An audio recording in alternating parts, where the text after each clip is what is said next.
Hi traders. So today வந்து budget எப்படி இருந்துச்சு உங்களோட ட்ரேட்லாம்? நல்ல ஒரு வாலட்டைல் இருந்துச்சு. ஸோ நம்மளுக்கு ப்ரீமியம் டிக்கும் கொஞ்சம் அதிகமாக இருந்துச்சு. ஸோ நம்ம ட்ரேட் எடுத்தோம், கொஞ்சம் எமோஷ்னலி கொஞ்சம் ட்ரேடில் வந்து கொஞ்சம் லாஸ் வந்து பண்ணியிருக்கோம் இன்றைக்கி. ஸோ அது ஒன்றும் பிரச்சனை இல்லை. இருந்தாலும் எல்லாமே நம்மளோட கேபிட்டலோட ரிஸ்க்குள்ளே தான் இருக்குது. ஸோ நம்ம எக்ஸ்பெக்ட் பண்ண மாதிரி நிஃப்டி வந்து 23,600 நம்ம எக்ஸ்பெக்ட் பண்ணோம்ல. ஸோ அங்கேருந்து நம்மளுக்கு செல் ஆச்சு. நம்ம எக்ஸ்பெக்ட் பண்ணது எஸ்டர்டே அனலைஸ் பண்ணியிருந்தோம், அதான் தெளிவாக வந்து அனலைஸ் பண்ணியிருந்தோம். அது பிரகாரம் தான் நிஃப்டி வந்து நம்மளுக்கு இன்றைக்கி மூவ் ஆச்சு. நெக்ஸ்ட் என்னென்னா, நம்மளுக்கு பட்ஜெட் முடிஞ்சு. இந்த பட்ஜெட்டில் சில கீ பாயிண்ட்ஸ்லாம் நம்மளுக்கு மிஸ் பண்ணிட்டாங்க. என்னென்னா, ஸ்டாக் மார்க்கெட் ரிலேட்டடாக எதுவுமே நம்மளுக்கு வந்து சொல்லவே இல்லை. செக்டார் வைஸ்டாக okay, but STG, long term capital gain tax, short term capital gain tax, STT, so இதை பற்றிலாம் எதுவுமே மென்ஷன் பண்ணவே இல்லை. ஸோ அப்போ அதை எப்போ மென்ஷன் பண்ணால் நெக்ஸ்ட் வீக்னு நினைக்கிறேன் மேபி. ஸோ அதை மென்ஷன் பண்ணதுக்கப்புறம் தான் ஸ்டாக் மார்க்கெட்டில் வந்து ஒரு பெரிய இம்பாக்ட் வந்து கிரியேட் பண்ணும். அது ஒரு அப் ட்ரெண்டாக இருந்தாலும் சரி, டவுன் ட்ரெண்டாக இருந்தாலும் சரி.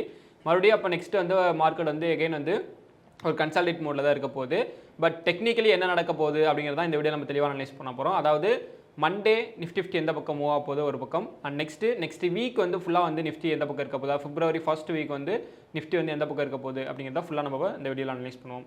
ஃபர்ஸ்ட் நம்மளுக்கு நிஃப்டி வந்து 1 வீக் டைம் ஃப்ரேம் செட் பண்ணுறப்ப நிஃப்டி நம்மளுக்கு ஒரு நல்ல ஒரு லெவலில் போய்ட்டு ரீச் பண்ணியிருக்கு. மேக்ஸிமம் நம்மளுக்கு போகணும் அப்படின்னு பார்த்தீங்கன்னா 24,000 தான் நெக்ஸ்ட் வந்து போகணும். அதாவது 23,950 to 24,000 இந்த ரேஞ்சுக்குள்ளே போயிட்டு நிஃப்டி வந்து ஒரு சப்ளை வந்து கிரியேட் பண்ணணும். அது வந்து லாங் டர்மை பேஸ் பண்ணுற அளவுக்கு. இப்போ நம்மளுக்கு மண்டே என்ன நடக்கிறதுக்கான சான்ஸ் இருக்குது அப்படின்னு பார்க்குறப்ப நிஃப்டி வந்து இப்போ வந்து இன்றைக்கி வந்து ஒரு செல்லிங் ப்ரெஷர் வந்து ஆல்ரெடி எனக்கு கிரியேட் பண்ணிடுச்சு. சப்ளைலேருந்து அது நெக்ஸ்ட் வந்து எனக்கு ஸ்டார்ட் ஆயிருக்கு. ஸோ அதோட ட்ரெண்ட் வந்து கண்டினியூ ஆயிருச்சு அப்படின்னா 23,300 வந்து ரீச் பண்ணிடுச்சு அப்படின்னா எனக்கு ஒரு கன்ஃபர்மேஷன் கிடச்சிருக்கும். ஸோ இந்த ட்ரெண்டு சப்போர்ட் பாருங்கள், நல்லா அது வந்து ட்ரெண்டு சப்போர்ட்டாக மார்னிங் ஆக்டிவ் ஆச்சு. எனக்கு இந்த லெவலில் பிரேக் பண்ணுறப்போ ஓகே நிஃப்டி அப் ட்ரெண்ட் தானா அப்படின்ற ஒரு கன்ஃபர்மேஷன் கிரியேட் ஆச்சு.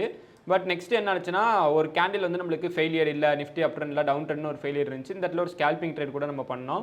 ஸோ நெக்ஸ்ட் வந்து ஒரு ½ அன் ஹவரில் வந்து பார்த்திங்கன்னா நிஃப்டி வந்து ஒரு பெரிய ஒரு ஃபாலை கிரியேட் பண்ணிச்சு. ஒரு 200 பாயிண்ட்ஸ் ஒரு ஃபாலை கிரியேட் பண்ணிவிட்டு ஸோ கொஞ்சம் கொஞ்சமாக ரெக்கவரி ஆகி ஃபைனலி பார்த்திங்கன்னா நிஃப்டி வந்து ஒரு 26 பாயிண்ட்ஸ் நெகட்டிவ் வந்து கம்ப்ளீட் ஆச்சு. நம்மளோட அனலைஸை பொறுத்தளவுக்கு இதுக்கு மேலே மார்க்கெட் நம்மளுக்கு போச்சு அப்படிங்கிறப்ப நம்மளுக்கு அப் ட்ரெண்ட் கிடையாது. ஸோ இந்த லெவல் வரையும் போயிட்டு இங்கே இருந்துட்டு செல் ஆகணும். ஆல்ரெடி செல்லிங்கில் தான் இருக்குது. அப்போ நம்ம எங்கே வரையும் ஃபோக்கஸ் பண்ணலாம் அப்படின்னா மேபி நம்மளுக்கு இவ்வளோ தூரம் தான், இதுக்குள்ளே போயிட்டு நம்மளுக்கு செல் ஆகுது அப்படிங்கிறப்ப, இதை நம்மளுக்கு ஸ்ட்ராங்காக பிரேக் ஆகுது அப்படிங்கிறப்ப நிஃப்டி நம்மளுக்கு ஃபர்ஸ்ட் டார்கெட்டாக 23,300 அண்ட் நெக்ஸ்ட் டார்கெட் பார்த்தீங்கன்னா 23,100 நம்ம வந்து ஃபிக்ஸ் பண்ணியிருக்கோம். ஸோ அதுக்கு நம்மளுக்கு ஃபஸ்ட்டு இந்த லெவலில் அப்போ நம்மளுக்கு இந்த ரேஞ்சுக்குள்ளே மார்க்கெட் வந்து ஓப்பன் ஆகுதுன்னா என்ன பண்ணுறது அப்படின்னு கேட்பீங்க சில பேர். அதாவது இந்த ரேஞ்சுக்குள்ளே நிஃப்டி வந்து ஓப்பன் ஆகுது அப்படிங்கிறப்ப ஸோ இங்கே நம்ம என்ன பண்ணலாம் அப்படின்னு ஒரு யோசனை இருக்கும்.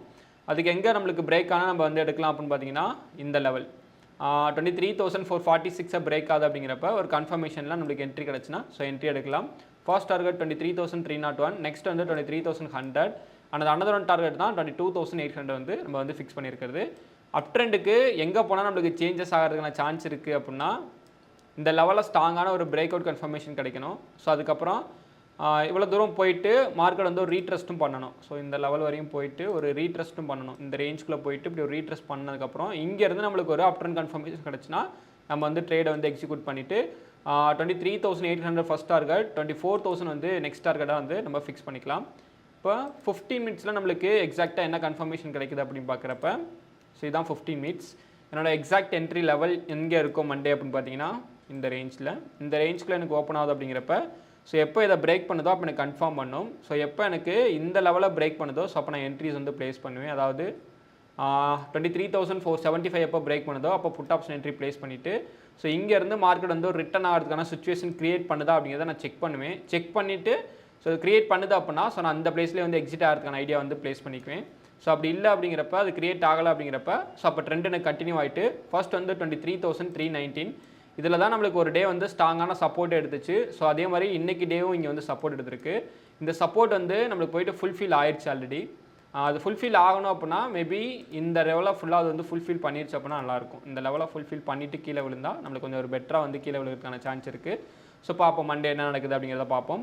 ஸோ ஒன்ஸ் நம்மளுக்கு 23,319 வந்துருச்சுன்னா நெக்ஸ்ட்டு மார்க்கெட் பார்த்தீங்கன்னா 23,270 பிரேக் பண்ணுது அப்படிங்கிறப்ப 141 next target and another one target பார்த்தீங்கன்னா 23,086. ஸோ இது வந்து நம்மளுக்கு டவுன் ட்ரெண்ட் வரப்போ நம்ம டார்கெட்டாக வந்து ஃபிக்ஸ் பண்ண வேண்டிய லெவல் 23,632 டு அப்புறம் 23,000 60 23,660. ஸோ இந்த ரேஞ்சுக்குள்ளே மார்க்கெட் நெக்ஸ்ட் நம்மளுக்கு சப்ளை கிரியேட் பண்ணணும் அப்படின்னா ஸோ அங்கேருந்து செல் ஆகணும். அதை நம்மளுக்கு ஸ்ட்ராங்காக பிரேக் ஆகுது அப்படிங்கிறப்ப 23,780 to 800 வந்து நம்ம நெக்ஸ்ட் வந்து அடுத்த டார்கெட்டாக வந்து ஃபிக்ஸ் பண்ணிக்கலாம். அதை பிரேக் ஆகுது அப்படிங்கிறப்ப நம்மளுக்கு 24,000 தான் நெக்ஸ்ட் டார்கெட். ஸோ இதான் வந்து நான் வந்து மண்டே வந்து எக்ஸ்பெக்ட் பண்ணக்கூடிய என்னோட செட்டப் அண்ட் ட்ரேடிங் ஸ்டைலும் கூட. ஓகேவா? ஸோ இந்த மாதிரி வீடியோ பார்க்கணும்னு நினச்சிங்கன்னா மறக்காம மைட்ரேஸில் நான் வந்து சப்ஸ்கிரைப் பண்ணி வச்சுக்கோங்க. என்னோட ஃப்ரெண்ட்ஸ் சர்க்கிள் யாராவது ஸ்டாக் மார்க்கெட் பற்றி லேர்ன் பண்ணிட்டு இருந்தாங்கன்னா ஸோ அவங்களுக்கு வந்து இந்த வீடியோ வந்து ஷேர் பண்ணி விடுங்க. I am not a SEBI registered advisor. This video fully education purpose only. Okay, thanks for வாட்சிங். தேங்க்யூ.